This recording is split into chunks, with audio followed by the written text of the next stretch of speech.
So I'm down here at the cool section of the local junkyard, and I'm going to come down here to take a few parts out of these Pintos over here. But before I do that, I'm going to show you all around to some of the cool stuff that's actually down here.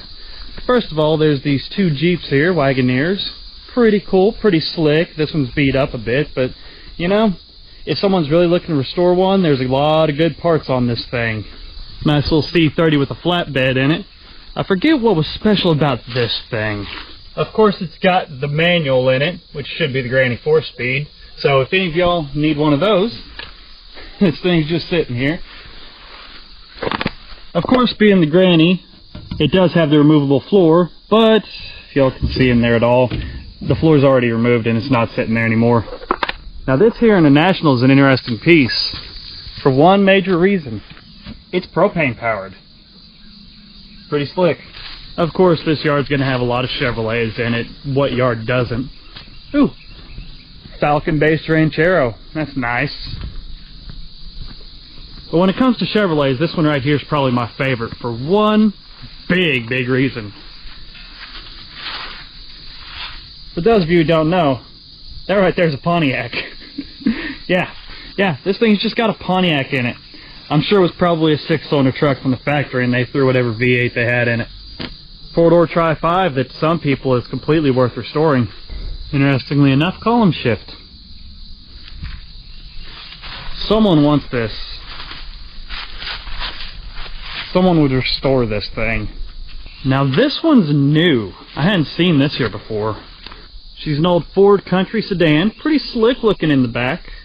Sitting right next to a Monte Carlo. This old truck's pretty slick. Overhead valve with adjustable valve train, of course. I just love the look of this old school technology here.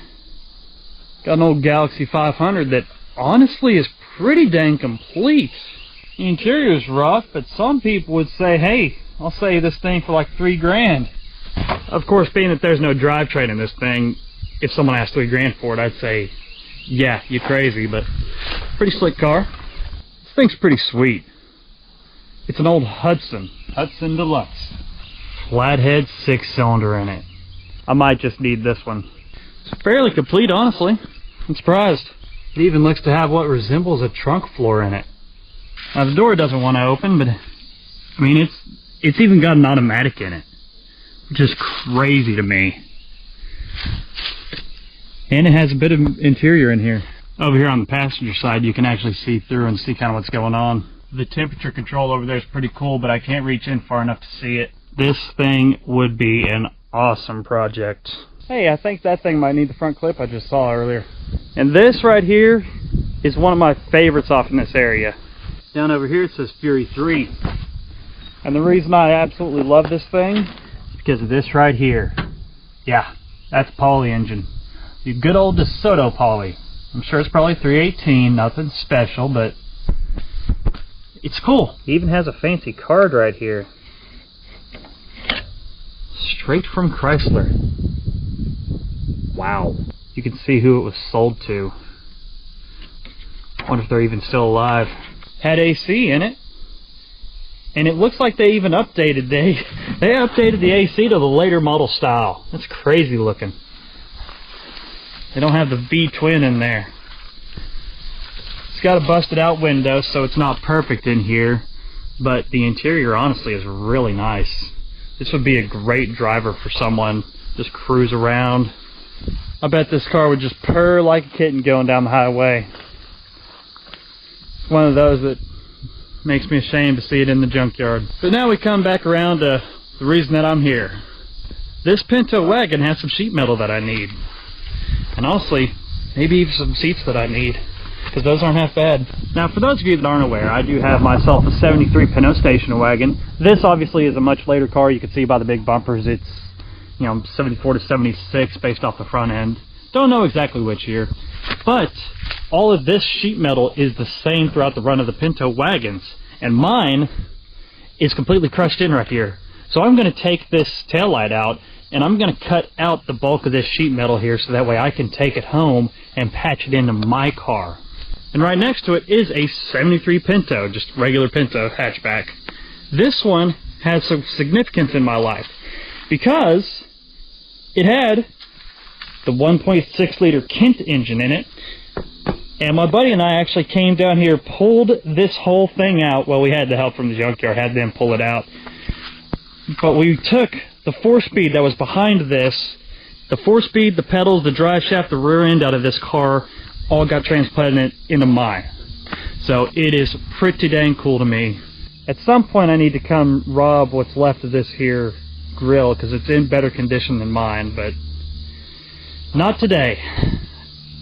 I didn't prepare for that, so it's not happening today. There's the rest of the grill piece right there. We took so much unnecessary stuff out of this car, but it was worth it. It was worth it. Yeah, nothing's left. But it is being held up by bell housing. Hey, where'd all this come from? I probably ought to take this over and get to cutting. Man, the mosquitoes are real down here. It's a bit ridiculous. But, getting the last little screw pulled out of this, and we'll get this here tail light housing out, which sometimes is easier said than done. This thing was ready to just open right up. It's awesome because that gives me more access. The interesting thing that I'm noticing just now, this actually has a little pressure, like a door switch on it. My car doesn't have that. I didn't bring any flat blade screwdrivers, so let's see if I can use a 5/16 inch wrench to nestle in behind here. Maybe a little bigger, 7/16. These things have a gasket in there behind them that likes to stick.